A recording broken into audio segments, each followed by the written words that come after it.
Happy Rails to you. Welcome back, my friends. Happy Rails to you. It's good to see you again. Thanks for watching the channel and the videos.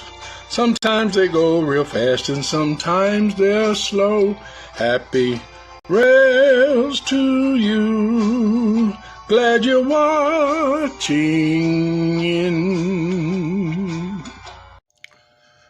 Hi guys, and welcome back. It's GMan, My World 67. Well, this is part 2 of the Union Pacific 1065 that we were working on. Got it all done. Went through it, cleaned it up. Had to do a little rewiring on these wires right here. Had to go ahead and lengthen this one as this kept coming loose. It was way too short. I don't know why it was so short, but went ahead and lengthened it, put a piece of wire in there, made it a little longer. This is the one that goes to the truck, so it's imperative that you have plenty of room for that truck to turn without stressing the wire. This is your light wire, and that bulb, that original bulb, believe it or not, it lit. Well, it went out. So I didn't have another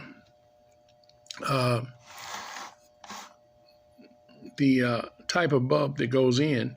So I put in a screw type bulb, and what I did was just tighten up the socket a little bit by taking a pair of pliers and kind of squeezing it together. That it was tight enough that when I could just actually screw this down into it and then push it down just a little bit with enough pressure to make sure that it held. And so we got that done. We cleaned up the frame, as you can probably see.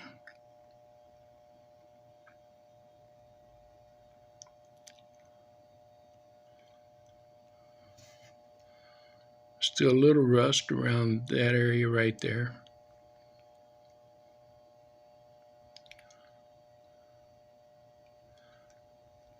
And cleaned up the trucks.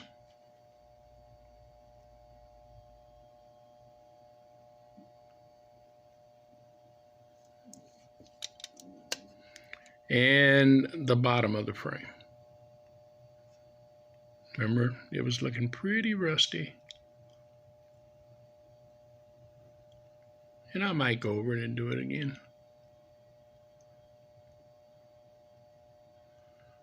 Now, I didn't get the back side of the wheels clean, but the wheel surfaces themselves now are all good and clean. Back side of the wheels are a little tricky.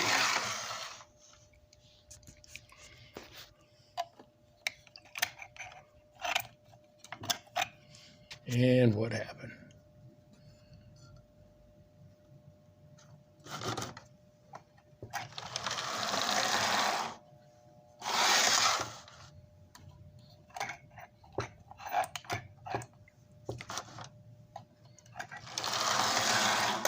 I don't know why now. I got the armature really clean. I don't know whether you can see it or not. Let's see if we can get a little.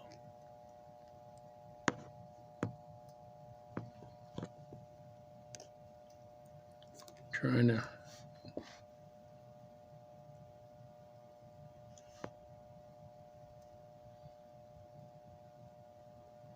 A certain angle if I get down there, but anyway, the armature is really clean, and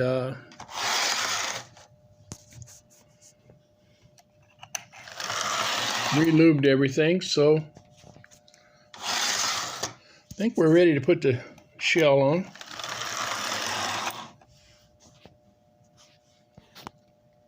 And so let's put the shell on and see what happens.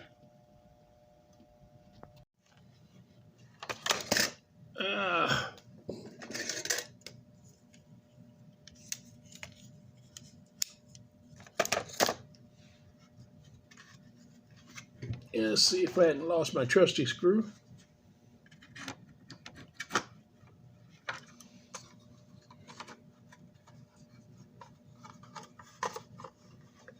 As I said, this body on this Alco is really clean. Had it not been for that horseshoe type weight that they put in there,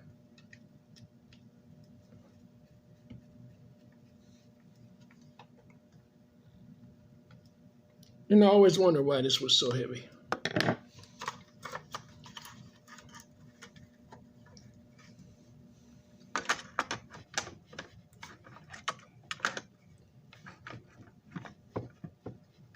So it's actually pulling a load even when it's not pulling a load.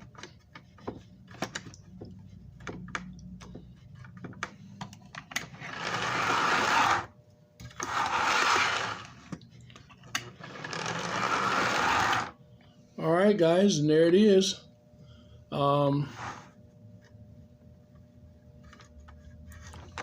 want to show you, I don't remember if I showed you in the beginning or not, but they had drilled 2 holes in here in the top and put a wire through there and wrapped it around that magnet that they have on this end. Well, not a magnet, but that horseshoe bar that they have in there on this end. And on this end, it's put into the weight that's here on the back of the cab. So it's pressed in between the weight and the body where the 2 legs come down. Kind of neat the way they did it. I don't know whether I'll leave it in there or not. It does give it quite a bit of weight.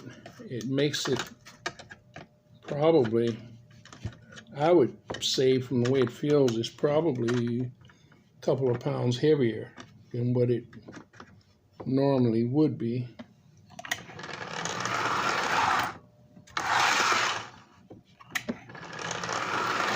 I don't know whether that's really going to make it a strong pull or not, but it should definitely make it stay on the tracks.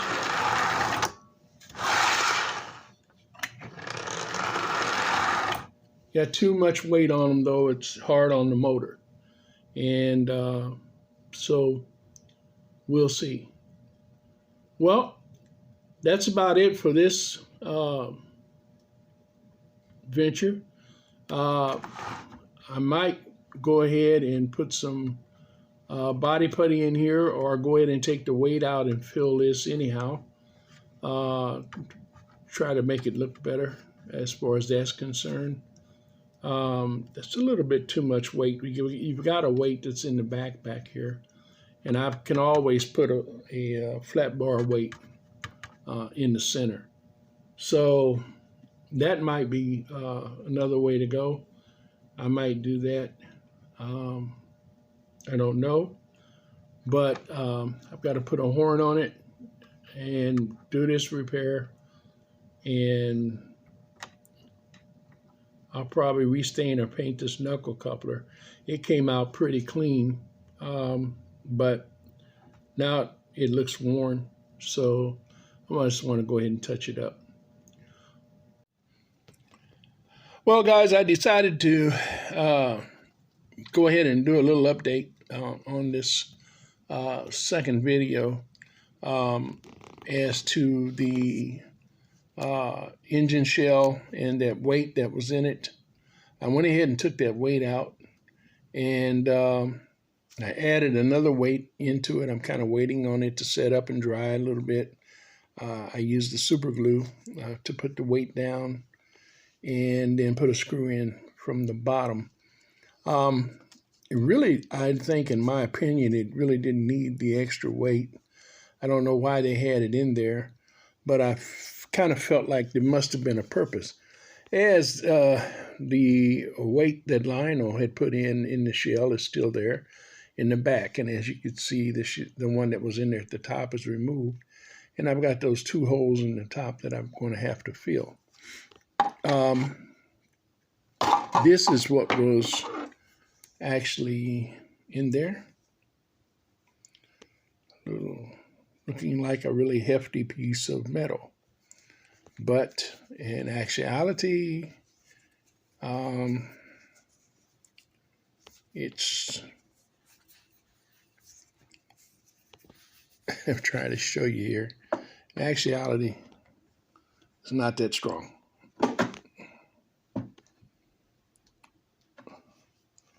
But it is heavy. So,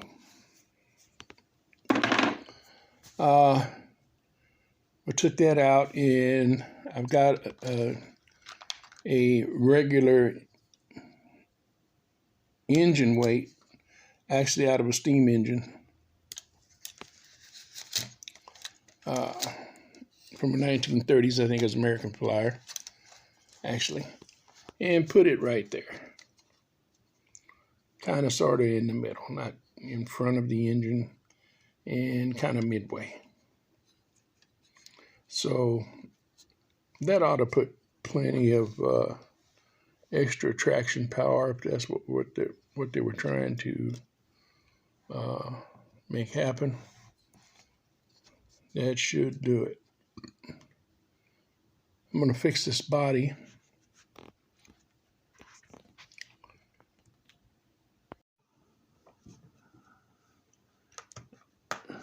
And fix these holes in the body. I'm going to plug them using Testors filler.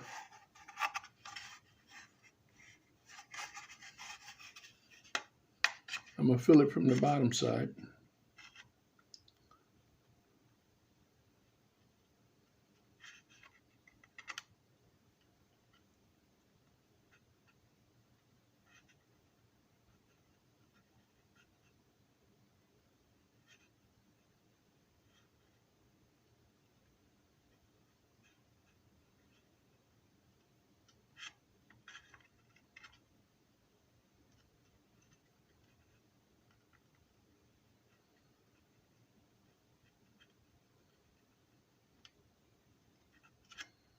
That way I can overfill it a little bit and make kind of like a plug.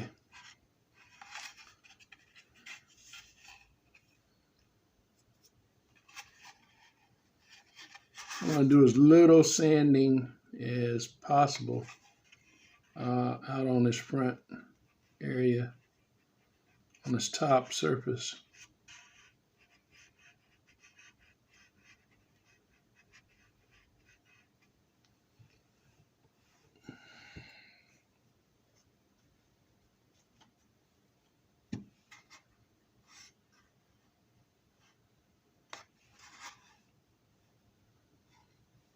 It's looking pretty good.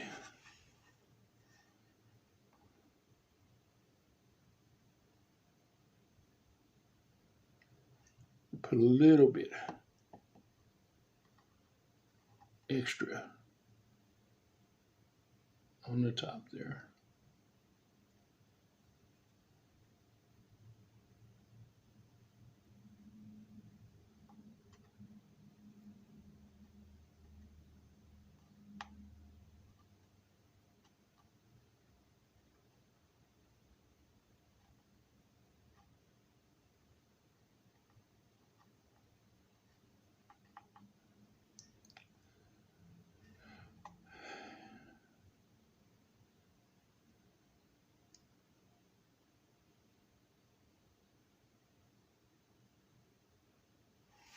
And we'll let that dry. And once that dries, we'll do a little light sanding and see if we can't touch it up. That exact color I don't have. I have had it in the past, but I have something real close to it. And just for that small area, I think I can use that, and it will still look good.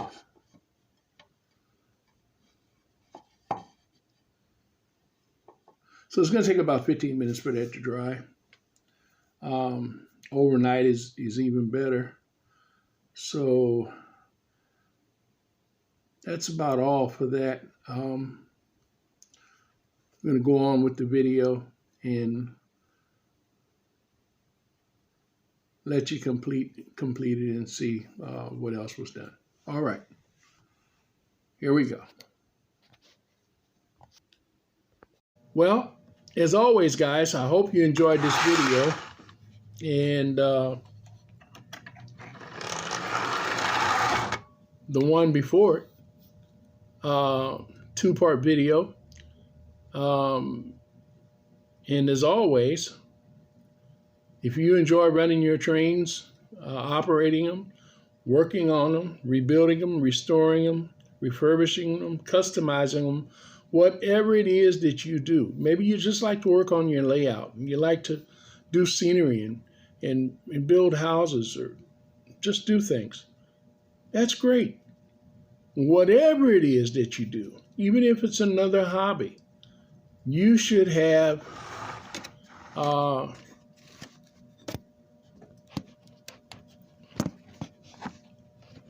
HappyRails.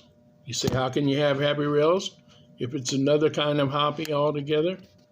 Well, figuratively speaking, you cannot have HappyRails if you don't have rails. But from the